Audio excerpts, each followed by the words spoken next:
আমরা জানি যে যে পড়াশোনা থেকে ইন্টেলিজেন্স বাড়ে, বাট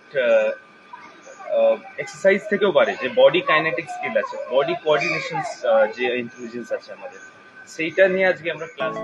এই ট্রেনিং ফোকাস করে repetition of maximum number of body movement in a small period of টাইমে।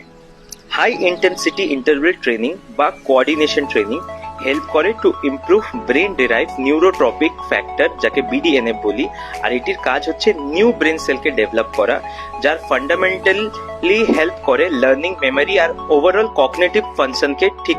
সাধারণত বাচ্চাদের মধ্যে যে প্রবলেমগুলো দেখা দেয়, যেমন attention control, memory loss, task switching এর ইস্যু আর ডিসিশন মেকিং করতে কিছু প্রবলেম, সেইগুলো এই কোঅর্ডিনেশন এক্সারসাইজের দ্বারা ইমপ্রুভ করা যেতে পারে। তাই পেরেন্টসদের কাছে আমার এটি অ্যাডভাইস যে আপনারা পড়াশোনার সঙ্গে সঙ্গে বাচ্চাদেরকে স্পোর্টসেও পাঠান।